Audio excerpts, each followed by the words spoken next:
Senhoras e senhores, doutores e doutoras, mandaram para o jurídico e cá estamos novamente. Esse é o Manda pro Jurídico Podcast, o seu podcast que tem como objetivo desjuridicar o juridiquês. Eu sou o Rodrigo Ávila e estou aqui muitíssimo bem acompanhado de Natália Dias e Pedro de Regina. Como vão? Tudo bem, graças a Deus, joguinho do Flamengo já rolando aqui, um olho no padre, outro na missa, mas vamos gravar aqui pra vocês o episódio hoje. Nath? Tudo de bom, gente, maravilhoso, meio de semana, muita coisa boa acontecendo. Coisas boas, coisas cansativas, porque afinal de contas a advocacia nos desgasta, porém Nos alimenta. nos engrandece e também paga nossos boletos. A gente pode falar sobre isso também. Sem mais delongas, semana passada a gente não teve... teve uma entrevista com o André Barata, que já está, daqui a pouco vai estar aí nas suas plataformas digitais. Teve também o episódio da semana anterior, que foi sobre luva de pedreiro, que... Saiu hoje. Hoje, que dia é hoje? 20 de julho. 20. E lá abordamos todos os aspectos jurídicos dessa disputa, desse conflito que tá tomando conta da mídia aí, né? Já saiu no Fantástico, já saiu tudo quanto é canto. E aí a gente fez uma análise jurídica sobre os efeitos e, enfim, as causas do problema. As implicações, né? As implicações. Não podemos esquecer. Siga-nos nas redes sociais, @mandaprojurídico.pdc. E também estamos no YouTube, Spotify, agora em vídeo. Agora a gente tá cheio de moral, hein? Coisa louca. E Apple Podcast também lá. E, enfim... vocês têm toda a liberdade de consumir o nosso conteúdo da maneira como vocês preferirem.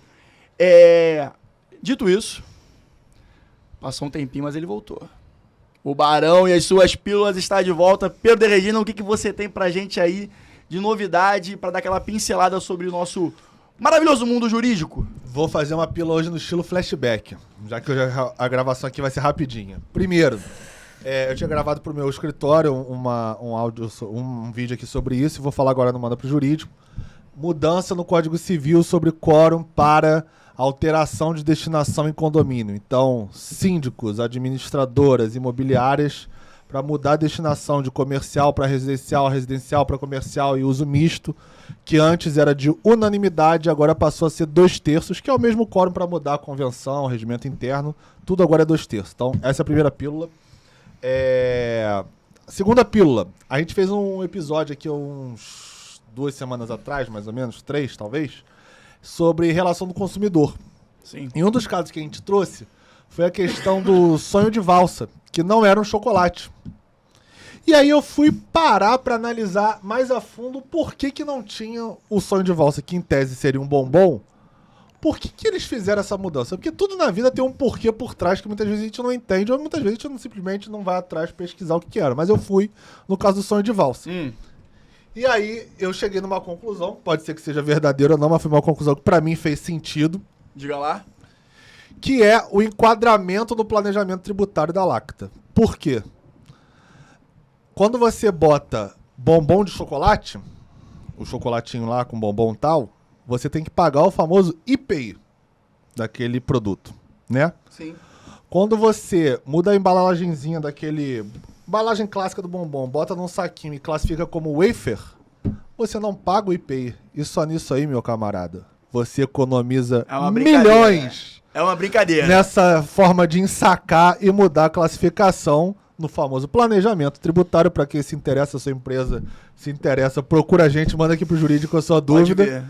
E isso eles deixaram de pagar o IPI. Eu falei, porra, com certeza deve ter sido isso. Pode ser que tenha outra questão ou não, mas eu vi nessa oportunidade uma outra coisa que apareceu lá no escritório e eu acabei uma coisa ligando a outra. Então, dá pra pagar um churrasco, né? Dá a sua opinião se você acha que foi por causa disso, esse reenquadramento tributário que a Lacta fez brilhantemente. Não tem nada de errado no que ela fez. Simplesmente nessa jogada tributária, de planejamento tributário, ela economizou com certeza milhões de reais na venda dos produtos isso dela. é até uma questão que a gente já assistiu em aulas, etc., como estratégias jurídicas podem alterar os cursos de estratégias comerciais, né? Sim. E com esse certeza. é um caso, sinalagmático, né? Paradigmático. Dando início agora aos nossos trabalhos de pauta, trouxemos hoje 3 notícias, a gente vai fazer agora uma pequena sinopse, e aí a gente vai fazer nossas reações, comentários e trazer nossas conclusões sobre os temas. A inicial, cara, é uma loucura. Provas testemunhais foram anuladas por causa de uma dancinha no TikTok da reclamante. A outra notícia é até uma continuidade, até um episódio que a gente já fez com relação ao Elon Musk e a compra do Twitter. Tá dando um bafafá bizarro, porque aparentemente o Elon Musk está desistindo da aquisição do Twitter. E por fim, a gente vai fazer agora, isso até é um tema um pouco mais delicado, né? Com relação ao caso da Clara Castanho, que entrou com uma ação contra Antônia Fontinelli. Eu vou trazer algumas reflexões sobre o tema que também vão além de um pouco da análise do judiciário. Cultura de cancelamento, como isso é um negócio e até que ponto o judiciário consegue mitigar esse business hoje em dia que a internet se transformou. Tá bom? Dito isso... Vamos nessa? Começar os meandros jurídicos disso. Exatamente. Dito isso, eu quero saber uma coisa. Pedro, quando é que você vai fazer dancinha no TikTok no nosso Instagram? No dia que a gente bater lá 10 mil seguidores, eu dou. É mesmo? Grava isso, bom, Rebeca. Temos um número, já temos Rebeca, um grava número. isso. Rebeca, grava isso, pelo amor de Deus. Pode cobrar. Vou deixar guardado. Cara, mas que loucura isso, né? Isso aí é uma questão que eu acho muito delicada, porque muitas vezes o autor da ação acaba sucateando e esvaziando a sua própria ação. Sim. E o advogado, por mais que ele faça um serviço de qualidade, um serviço, respeitando todos os padrões e usando todo o seu esforço, o autor acaba deixando o trabalho do advogado esvaziado. Exatamente, ou seja, o cara desenvolveu a estratégia certa com o cliente antes disso tudo, fez a audiência, ganhou a ação judicial e aí por conta desse descuido, que para quem não acompanhou foi uma pessoa processou a empresa, quando ela ganhou a ação judicial na Justiça Trabalhista, ela foi comemorar, meio que debochando da empresa no TikTok. E aí entraram com um pedido e essa decisão foi anulada, porque foi considerado pela juíza, pelo tribunal, como uma afronta à justiça e ela perdeu o que ela já tinha ganhado. E aí, na realidade, também, eram 3 pessoas comemorando o vídeo. E, na verdade, elas eram provas testemunhais. Então, também leva-se em consideração que existia uma relação de amizade, de intimidade. Isso, como se fosse um conluio, né? Exatamente, que colocava em xeque a prova testemunhal a delas. A credibilidade do depoimento. E o pior é que, provavelmente, se elas ganharam a ação em primeira instância de fato, é porque devia haver alguma prova documental ali que levava em consideração os pedidos. Mas uma questão processual anulou o processo. E o pior, elas ainda foram condenadas por litigância de má-fé, se eu não me engano, em 2% do valor da causa. Em 2% do valor da causa, em 2% do valor da causa. Ou seja, ia ganhar o dinheiro, ganhou a ação, teve tudo revertido e ainda vai ter que pagar um cascalho. É surreal isso. E eu até fazendo pegando aqui na biblioteca situações que isso já aconteceu comigo, ou poderia ter acontecido comigo. De fato, nunca aconteceu numa ação trabalhista, até porque não é muito a minha área de atuação. Mas já, eu e o Pedro até já tivemos casos em que o autor, não sei por qual motivo, talvez por vergonha ou por qualquer outra coisa nesse sentido, acabou omitindo fatos pra gente que a gente vai descobrindo no decurso da ação. E, cara... Acho que isso é bem comum. Quando a gente contrata um advogado, a gente tem que fornecer todas as informações necessárias para poder munir, né, o seu representante na ação com as melhores armas para te defender. Então, você está sendo contraproducente contra a sua própria causa.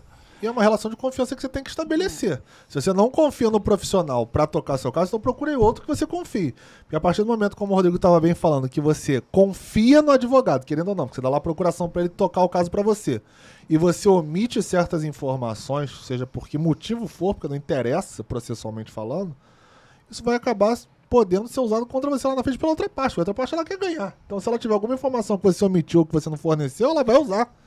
Você pode ter certeza que ela vai usar para ganhar, para poder quebrar, anular, como foi esse caso. Então vai ser usado. Não, e esse caso, pior, que não era nem foi isso, né? Nem foi uma omissão deliberada ou algo do gênero. Na verdade, foi um... deboche. Foi né? um ato não refletido, né? Elas fizeram um vídeo no TikTok e não imaginaram o nível da projeção que aquilo tomaria, nem a consequência. E talvez não conseguiriam entender nem a consequência jurídica de imaginar que elas poderiam ser enquadradas em litigância de má-fé, dado que elas tinham uma relação e que uma era a requerente, a autora da ação trabalhista, e as outras estavam testemunhando a requerente. E às vezes é difícil, né, para a própria parte entender isso. Sim, eu acho que agora eu tava até lembrando, acho que no vídeo elas botam comemorando a decisão de uma empresa tóxica. Uma algo nesse coisa sentido. assim. Alguma coisa expressão assim. de empresa tóxica, né? Tinha isso também.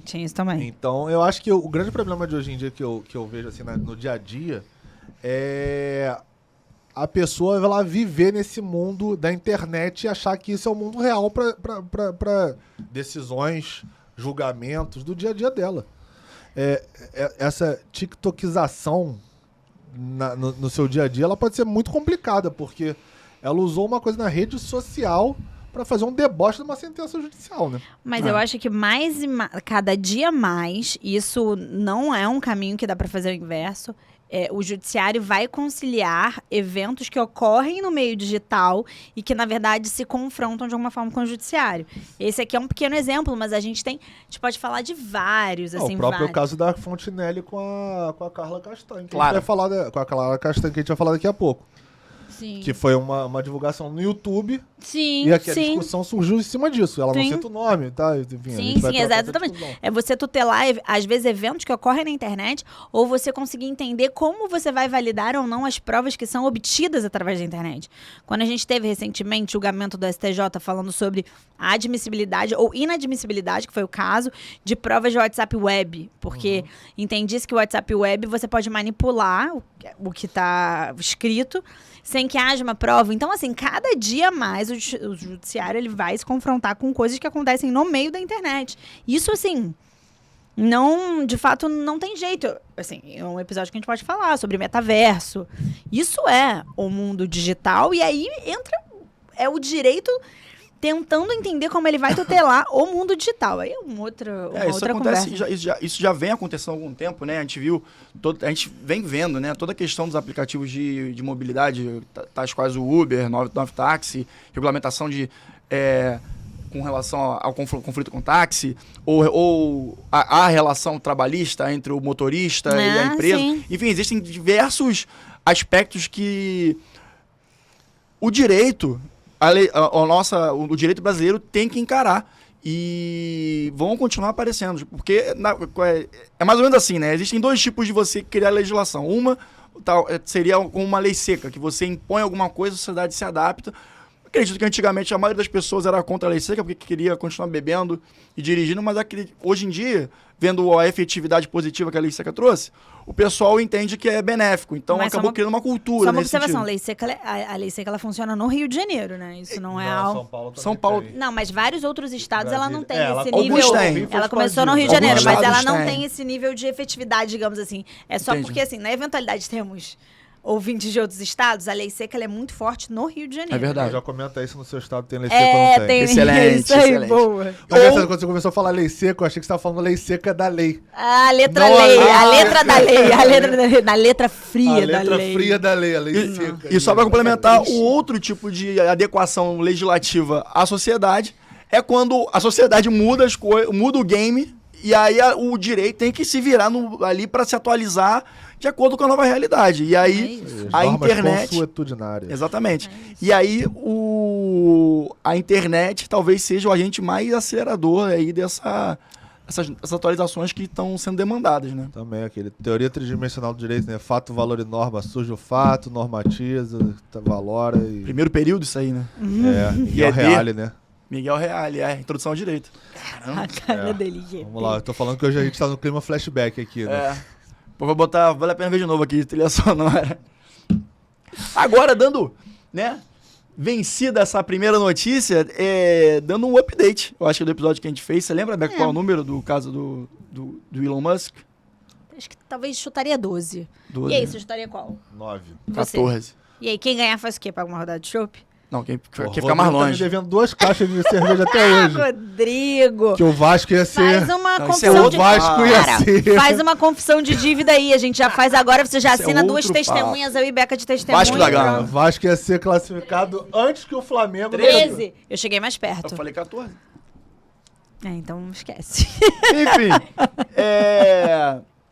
Cara, aparentemente o Elon Musk e o Twitter já estão numa batalha no judiciário americano, na corte de Delaware. Por que será Delaware, né? Por que será? Por que, A Pedro? empresa com maiores incentivos fiscais para PJ dos Estados Unidos. Empresa não, Estado. Né? Delaware é um estado de referência para causas empresariais dos Estados Unidos. Não é a maior, mas é uma referência. Não, porque é bem comum você constituir empresas em Delaware, utilizar por incentivos da PJ. Mas vamos Exatamente. lá, essa é outra pauta. Boa Então, pauta. galera, lembra aquele episódio que a gente falou pra caramba? A Nath, brilhantemente trouxe a questão da Poison Pill, vários institutos muito bacanas no direito empresarial. Não vai rolar, acho que não vai rolar com a questão do Elon Musk Twitter, não, porque o Elon Musk... Você viu só pra gente conseguir falar um pouco sobre esse, foi uma sobre bela esse tema. pauta. Foi ótimo. Foi bom pra motivações didáticas. Exatamente. Porque o Elon Musk tá desistindo. Mas essa relação sempre foi conturbada, né?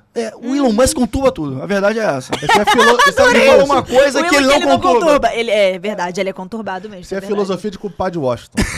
Pau que nasce torto nunca se endireita. O negócio nasceu errado, vai terminar errado, não adianta. Filosofia Tá de vendo? compadre Tá vendo só? Washington. Tá vendo? É isso. Princípios jurídicos. É isso. A gente tá indo de Será que Miguel Reale com o Padre Washington. Será que o Miguel Reale falou alguma coisa nesse Paulo sentido Ordinário, também? Paulo Ordinário. Compadre Washington. Ordinário. Aí, ele tá desistindo da compra, e, enfim, a partir daí... Ou não, né? Ou não. Pode Ou ser. pode ser uma estratégia de negociação. Pode ser uma Episódio que a gente já estratégia. fez sobre também, negociação, se quiserem dar uma olhada. É isso aí. Sou o rei do Pô, a jabá. gente tá aqui no Visão 360, É, né, É amor? isso, é isso. E, cara, ele tá alegando que houve certas violações por parte do Twitter no contrato que foi assinado entre eles. Não forneceu algumas informações que, na visão do Elon Musk, eram essenciais para o negócio, uma questão de contas robôs que eram lá, não foram explicadas pelo Twitter, então a partir daí ele se botou contra. Só que a partir... Diga, Nath. Não, é porque, na verdade, esse é um clássico, né? Mas é bem clássico mesmo. Você vai adquirir uma parte de uma empresa e quando você vai fazer todo um due diligence que seja pertinente para você entender como é que está aquela empresa, provavelmente o Twitter, ele tem uma imagem, aquilo que ele vende, provavelmente enviou algumas coisas para o Elon Musk. Mas aí quando ele deve ter começado a analisar a empresa por dentro, de fato, talvez ela seja menos lucrativa e rentável do que ela aparenta ser. Não é só Estado e União que dá pedalada fiscal, empresa também. Então, a empresa também mascara número. Não estou dizendo que foi o caso, não sei, não faço a menor ideia da situação do Twitter. Mas é o tipo da coisa que poderia ter acontecido olhando, assim, o lado do Elon Musk. Eu vou te falar, eu tenho uma visão loucaça sobre isso. Tão louca como o comentário que eu vou fazer agora. Eu acho que o Elon Musk, ele é pirado da ideia. Você isso ele jura? Não, mas Mas isso o lado estamos é bom, alinhados. assim, Estamos beleza. alinhados, E ele é mega ativo no Twitter, né? Todo Super. mundo que minimamente acompanhava o Elon Musk sabia que ele tava lá no Twitter 24 horas por dia. Ele e o 7 Donald horas por semana. Trump, até o Donald Trump ser banido do Twitter. Tava lá direto no Twitter. Eu acho que, porra, nessa empolgação, o cara que tem dinheiro, eu mesmo quer saber uma coisa, eu vou comprar o Twitter. Eu acho que ele teve uma viagem dessa. Acordou um dia... Eu acho que ele falou, cara, vou fazer... Acho que hoje eu vou comprar o Twitter. Dane-se, eu vou tenho comprar um o projeto Twitter. aqui que eu acho que funciona, botar lá praça pública, igual aquilo que ele falou. E aí eu acho que na hora que ele Acho fez... que ele eu foi falo, emocionado. Eu acho que ele foi... Você acha que foi não, emocionado? Não, obviamente não raso como eu tô falando. Mas eu acho que ele foi meio que na emoção. Sim, O sim. call dele. Foi na emoção. pode E ter eu acho sido. que chegou no momento que tem que botar a mesa. Tipo, meu amigo, tu vai ter que pagar 44 bilhões. E ele olha na conta, ter que na chamar- poupança dele lá. Ele não tem os 44. Aí ele falou, pô, vou vender a Tesla. Porra, que merda. Não, e hein? o que que- Vou vender a SpaceX. O que eu vou fazer, meu irmão? Não, Vender Bitcoin. E aí, Entendeu? o que eu vou na como é que verdade, eu vou o que ia resgatar esse acontecer? dinheiro? Ele ia ter Aí eu acho que... que a galera do financeiro deu uma surtada. Ô, viado, não tem 44 bilhões aqui, não. Não, e outro, o que Tu ele vai tem ter que fazer? esvaziar a Ele- empresa, não faz ele isso ia- não. Ele, opa, pera aí que eu vou dar outra de maluco agora outra vez. Pô, estão jogando informação falsa, vou comprar uma porra nenhuma também. Eu acho que é um negócio desse. Mas ele tem que chamar- Eu de verdade acho que ele deu uma surtada. Não sei se foi exatamente uma soldada, mas eu acho que a partir do momento que ele entendeu que ele ia se comprometer de uma forma muito grande, numa fatia patrimonial que ele nem tinha, com outras pessoas que iam ter que entrar no negócio junto com ele pra conseguir finalizar essa compra, eu acho que ele pensou duas vezes Eu antes acho de que fazer isso. o financeiro pensou duas vezes, né? Cara, não tem como... Essa conta não vai fechar. 44 vai ter que vender ação dali, esvaziar a empresa ali. Eu acho que aí a galera que fica no backstage e que assessora naturalmente, ele falou, cara, esse movimento não vai fazer sentido. Você vai esvaziar a tua empresa que é a maior lucrativa, como a Tesla, por exemplo, para vender ação, que pode pegar mal até no valor de mercado dela. Sim. pra comprar o Twitter, que é um projeto, tipo, será que vale a pena fazer esse movimento? Acho que meio que a galera chamou ele pra conversar. Sabe aquele negócio assim, cara? Intervenção. Senta aqui, vamos conversar. Intervenção. E aí eu acho que ele tá bom, beleza. Tipo, não vai rolar. Então como é que a gente Vou faz? fazer um fato novo. Aí ele mandou pro jurídico, né? É. Aí a gente, porra, cara, tu assinou essa Como é parada que eu aqui, vou agora sair como é que a gente vai dessa fazer? agora? Peraí. Aí os caras devem ter ficado lá, meu irmão, tentando ver a nuance do contrato pra poder arrumar algum jeito, algum já gatilho. entrando nesse papo do contrato, disse que há uma cláusula de desistência em que, enfim, uma das partes existindo, $1 bilhão. $1 bilhão. Pois é. Uma bilha. Até aí eu acho que também foi. Cara, olha só, na pior das hipóteses, tu A paga gente 1 bilhão paga. ao invés de 44. Paga essa parada e acabou o assunto. Só que do outro lado o Twitter fala que consegue provar em apenas 4 dias que ele tem que pagar, enfim, o valor foi combinado, que é $54,20 por ação, totalizando aí os 44 bilhões que foram noticiados. Eu acho improvável. Por que você acha improvável? Se entrar na justiça e falar, agora paga 44 bilhões assim, É. faz o Pix. Aí tem que ver justamente a questão do... Porque até... E até porque, venhamos e convenhamos, desculpa te interromper, mas venhamos e convenhamos. Se em 4 dias ela prova, por que ela não provou, sei lá, isso rola o quê, uns 3 meses já? 2 meses? Não, essa ação Que ele desistiu, ainda não. Essa começa de... Não, mas a ação em vou Delaware... comprar, não, vou comprar, não vou comprar. Ah, não, sim, mas agora eles vão discutir judicial. Eles Sim, estão botando sim, que o sim, judiciário... mas- porque- O judiciário vai ter que decidir. Algo que desde esse tempo todo não surgiu, agora em 4 dias surge? É porque é diferente no âmbito, na seara judicial, do que o cara só falar simplesmente, Mas não tratativa, quero mais né? fazer o tudo negócio. bem, mas enfim, eu acho improvável que ele vai ser obrigado a pagar lá os 44 bilhões assim em 4 dias. Mas enfim, vamos aguardar. Não. Não enquanto Eles falam dias. que Não, conseguem sim, provar. vai, Provar 4 em dias ele vai ter que dias. pagar depois dos 4 dias. Ah, sim, É. sim. Mas aí eu acho que também tem esse lance de, como é um caso midiático, a gente já fala de vários casos midiáticos, existe uma questão também de manipulação da opinião pública através dos meios de comunicação. Então, Sim. agora é o Twitter de um lado e o Musk do outro, tentando tirar uma onda, assim, eu consigo dominar o outro lado com muita tranquilidade, é isso, é aquilo. E, cara, no final das contas, tudo vai se resumir a um magistrado ou um colégio de magistrados para decidir isso. É porque a Nath falou, inclusive, no episódio passado. Ela não, apesar de advogada, não gosta de entrar no judiciário porque ela abre mais uma variável na qual ela não tem controle. É verdade. E Mas nos nesse Estados Unidos nesse é diferente porque não é civil law, é common law. Então pode muito bem ter uma coisa tipo Um arcabouço acordo, de decisão, mas é verdade. Nesse caso aqui, é um julgamento sem tribunal de júri. Então, você ainda tira essa noção social, correta ou não, porque é realmente um julgamento muito técnico. Você tem que fazer uma avaliação de como todos os documentos foram redigidos. Então, assim, aí vai vir um terceiro agora para julgar. Você vê? Terceiros, né? Porque é tribunal do júri, né? Não, sem tribunal do júri. É sem tribunal sem do júri. tribunal, Sem é tribunal isso. de júri. Vai vir um terceiro agora para julgar um acordo desse tamanho entre um bilionário e uma empresa gigantesca. E vem um cara, um burocrata, né? Digamos assim, um juiz, ele é um burocrata, para conseguir falar com duas pessoas que estão ali litigando. Você para pra pensar, é difícil, né? É difícil. Mas de repente vai chegar no meio do caminho também, né? Pode ser. O A ação famoso você achou que valia 50, agora vale 30, vamos chegar no faz um 40. acordo ali. Mas aí tem que entender se ele desistiu da compra ou se ele desistiu, Do preço. desistiu do preço. Isso é uma coisa diferente. Às vezes Mas o cara aí a desistiu da compra compra. tá vinculada ao preço da ação, entendeu? Porque ele tem que pagar X por cada ação, cara, o que tava estipulado lá que a gente viu lá atrás. Tinha quando até a um gente gravou. prêmio em cima para os É, acionistas. porque ele fez um Enfim, cara, overprice isso aí ali. é verdade. Que ele queria fechar a O empresa. grande lance Sim. dele foi que ele fez um overprice ali. O grande detalhe também disso tudo é que você tem que ler como é que tá exatamente o contrato disso, como é que foi feita as propostas, as tratativas, o que tá por escrito ali, né? É porque eu acho Olha, estranho. gente, Eu acho estranho. muito quando, barulho por nada. Eu acho estranho quando as coisas são muito rápidas e muito barulhentas. Eu tenho a sensação. Foi essa questão do Twitter durou, sei lá, uma semana, 2. A gente tá falando um de pouco mais. procedimentos de M&A que duram anos. Entendeu? É, às vezes Em não rodadas de necessariamente negociação. anos, às vezes não, não podem chegar a necessariamente. anos. Sim, Em rodadas de negociação, em trocas de minutos de contratos. Quer dizer, quando as coisas são muito rápidas assim, sei lá. Eu tenho a sensação que as coisas não estão num caminho natural, assim, juridicamente falando, entendeu? Porque, na verdade, é uma pessoa, é uma conversa muito Bilionário, desequilibrada. É um bilionário. É um bilionário. Um bilionário faz muita coisa. Um bilionário faz barulho. Um bilionário exerce muito poder. Um bilionário chama muito dinheiro pro lado dele. Se eu sou uma bilionária dizendo que vai investir numa empresa, você não vai colar comigo? E foi isso que ele começou a fazer. Mas eu acho que quando talvez os números passaram a não se sustentar, que eu acho que deve ser bem incrível essa ligação, ele falou, olha, galera, então vamos ficar aí, cada um no seu canto, entendeu? Deixa isso pra lá, porque eu não vou ter patrimônio pra conseguir afiançar todo esse dinheiro que eu vou precisar colocar aqui. Acho que foi isso que rolou. Pois é. E, bom, agora a gente tem que ter um pouco mais de cuidado, eu acho, nessa notícia que a gente vai abordar aqui, que é o caso da Clara Castanho, que ingressou com uma ação judicial contra a Antônia Fontinelli, né, Nath? Tá, acho que está sendo um caso bem divulgado, né, na mídia.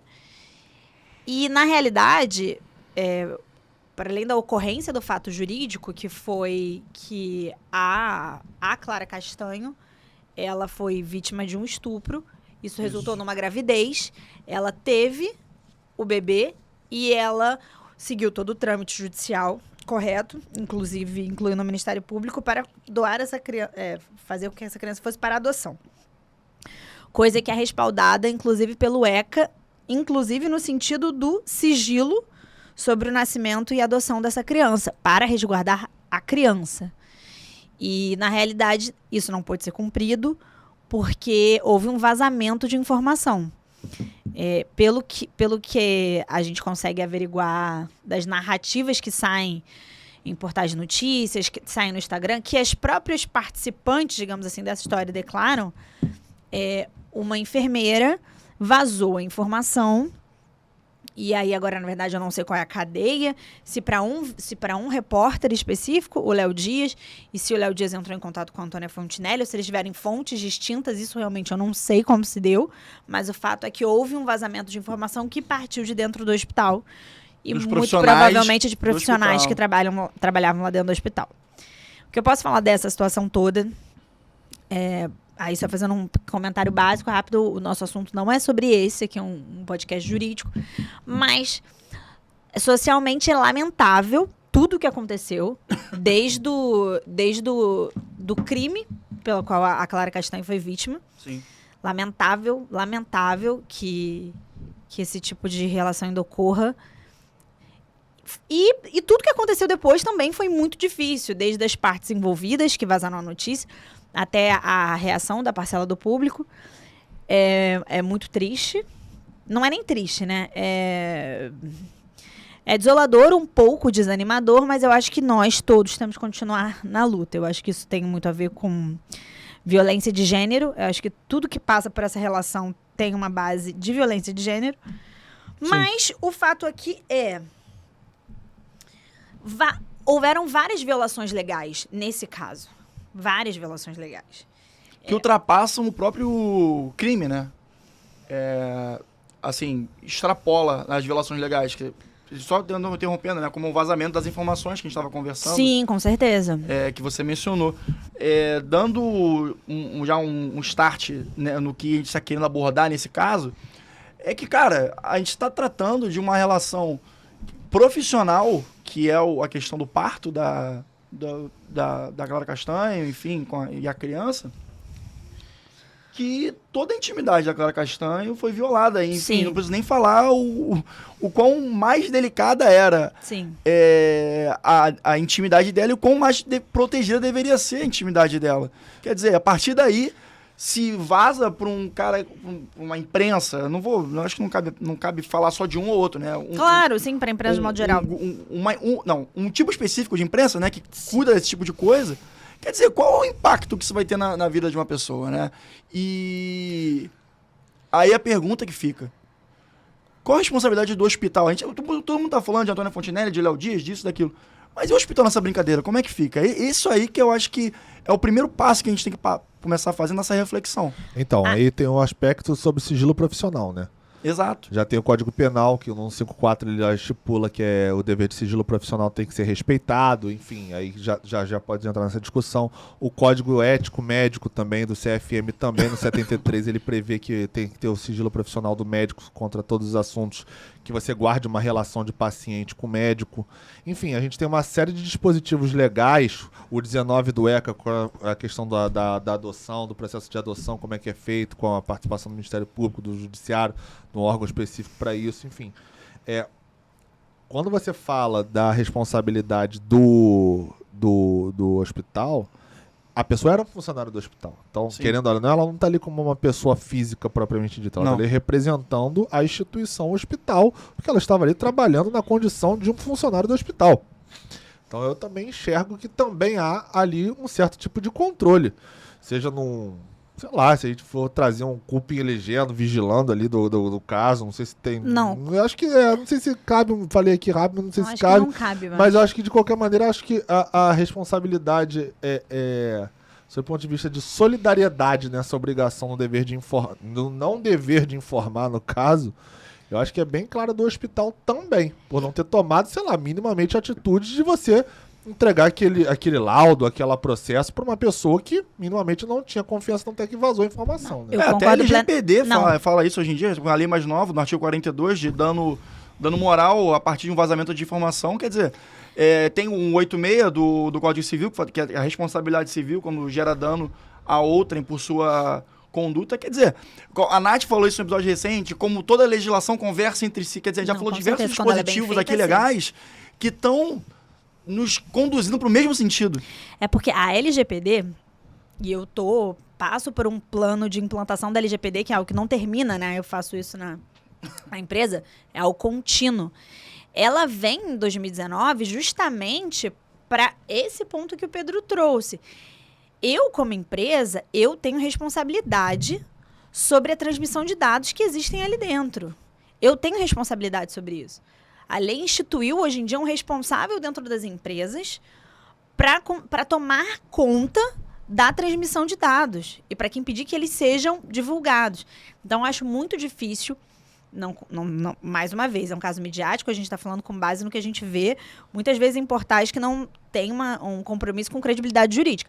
Mas eu acho muito difícil um hospital conseguir excluir a responsabilidade dele, apontando como se fosse uma responsabilidade de terceiro, sendo que ele faz parte da cadeia, ele é a empresa que o profissional eventualmente é contratado, a gente não sabe se ele é diretamente contratado do hospital, mas enfim, isso é algo que a gente também não consegue apurar, mas o dever também passa pelo hospital, não só pelo funcionário. Inclusive, o hospital ainda teria um direito, sendo verificado de fato que o funcionário violou todos os direitos da paciente, de privacidade, os direitos à intimidade dela, ele ainda poderia ser demitido por justa causa, Justa caso causa, isso verdade. venha a ser comprovado. Exatamente, é o artigo 482 da CLT que aborda esse tema.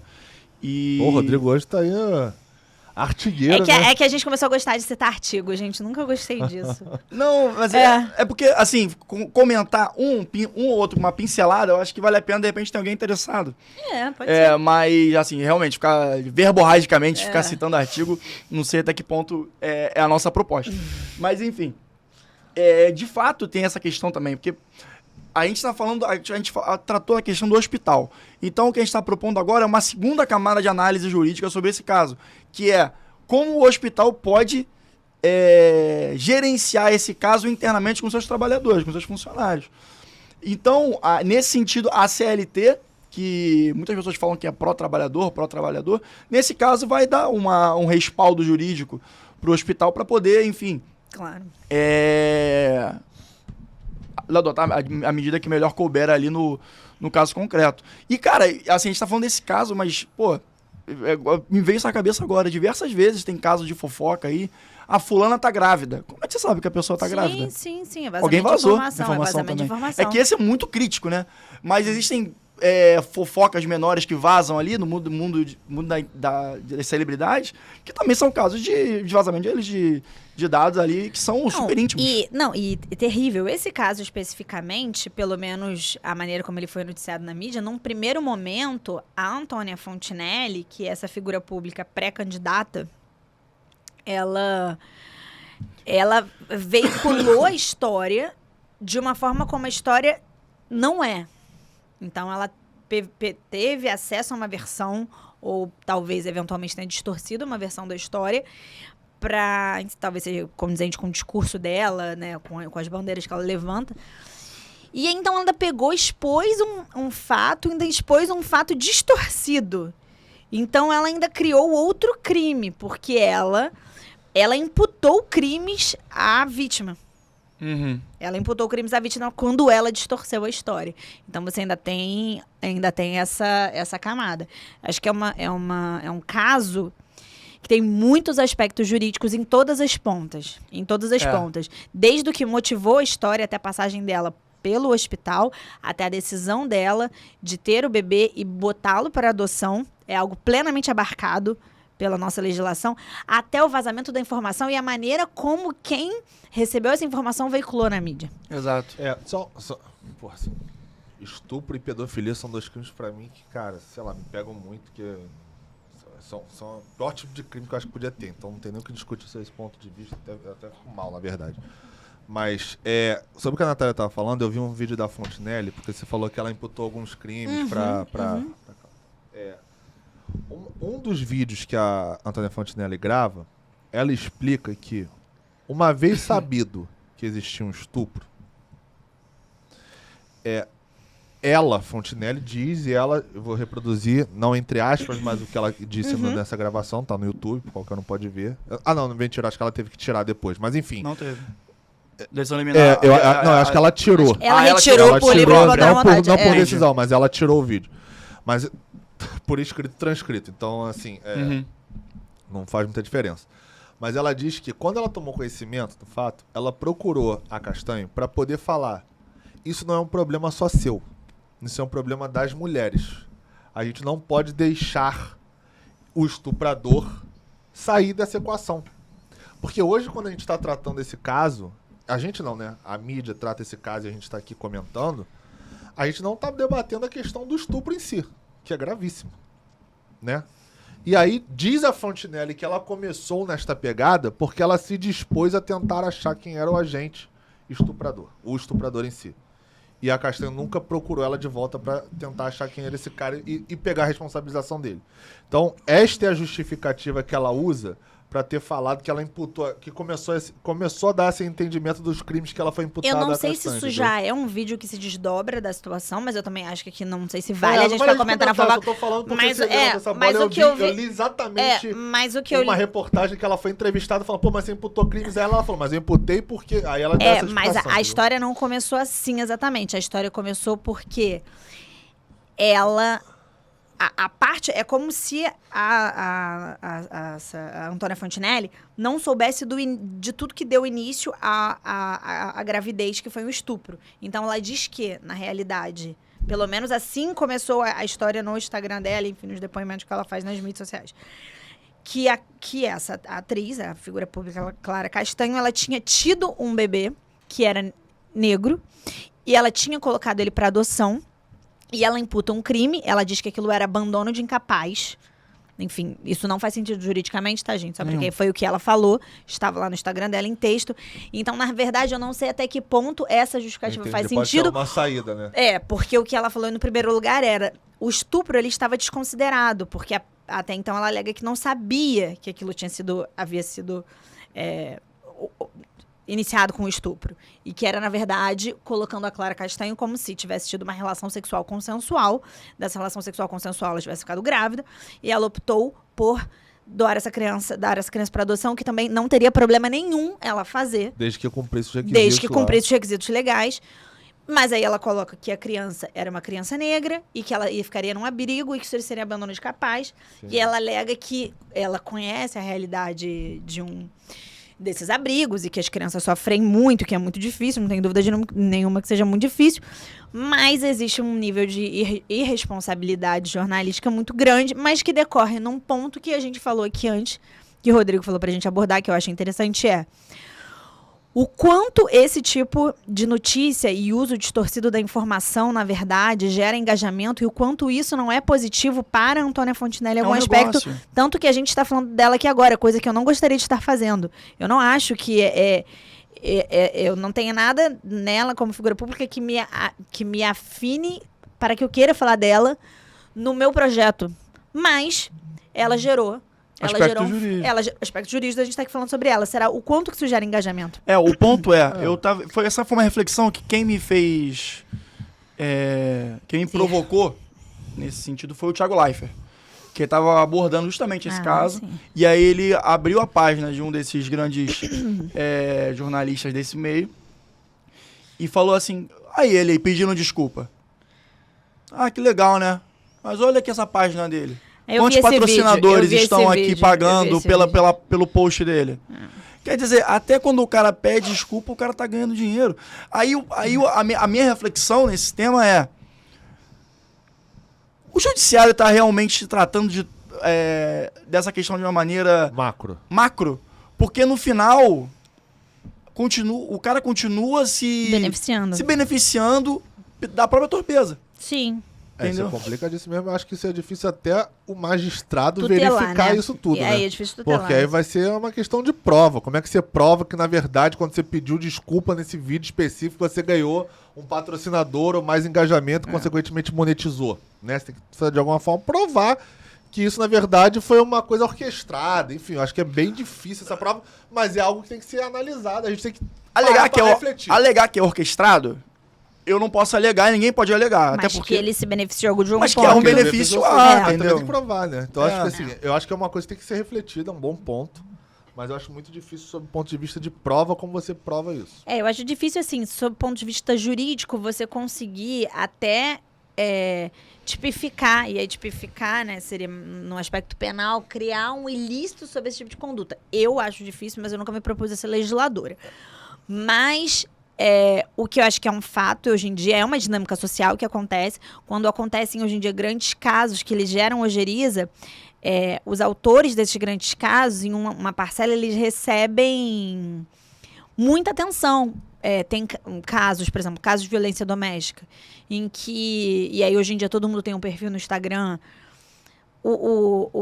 A pessoa que é a suposta... autora, e eu tô falando aqui uma coisa meio fantástica, mas é porque é suposta autora de fato, enquanto, né, não houver uma sentença com trânsito julgado, dizendo que a pessoa, no caso, é autora do fato, ela ganha muitos seguidores nas redes sociais. Então, uma pessoa que tem uma conduta e ele tem uma vida normal, teve um caso recente de um DJ que tinha poucos mil seguidores. Você aumenta absurdamente ali o número de seguidores e engajamento. E aí, como é que você vai tipificar socialmente um desejo por curiosidade, ou até no limite um desejo, uma afinidade com o que aconteceu ali, entendeu? Uma afinidade não só com o acontecimento ou com a opinião que foi emitida ali. É muito difícil o judiciário, em algum aspecto, tutelar esse tipo de conduta dos seres humanos. Nós, enquanto sociedade, o que é que nos atrai nesse tipo de conduta, ou de ato violento, ou de situação violenta. Isso aqui gera muito engajamento. Todo mundo quer saber. É um negócio, cara. É um negócio. Isso é um negócio. Tem um bom filme, inclusive, do Jake Gyllenhaal, que chama O Abutre. Filmaço, já vi. É um bom filme. Na verdade, não tem exatamente a ver com isso, mas tem a ver com esse gosto pelo mórbido. O gosto pelo mórbido que a gente tem, né? Essa morbidez. A gente tem esse desejo pelo que é mórbido, né? Infelizmente. E nesse ponto aí, isso aqui acabou, nesse finalzinho, acabou virando ser mais um debate social jurídico, né? Mas a sensação que eu tenho, e vocês podem até discordar de mim, é que o direito, a lei, o que nos rege, vai estar sempre atrás do que a gente demanda. Sim. Entende? E vai ser até uma função um pouco cruel pro legislador e pro direito em si, estar sempre nesse devendo, né, para a sociedade. Mas é a realidade. O ser humano é mais dinâmico que a lei. Então, cabe a nós como juristas, estarmos não só dentro dos livros e dos tribunais, da jurisprudência, mas também tendo um olhar para o social, o que está acontecendo na rua. Porque é ali que o direito se atualiza e é ali que a gente consegue vislumbrar alguma mudança na nossa sociedade, né? É isso. Então já sabe, né? Senhoras e senhores, doutores e doutoras, para finalizar aqui, a Rebeca tá fazendo a placa. Siga-nos nas redes sociais. Curte, comenta, compartilha. Nosso Instagram é o @mandaprojuridico.pdc. Lá estamos compartilhando rios e conteúdos diversos sobre o mundo jurídico, a advocacia, e toda a troca é muito mais que bem-vinda. Contamos com vocês para engrandecer nosso projeto, tá bom? Então já sabe, na dúvida, manda pro jurídico. Valeu, um grande beijo, até a próxima.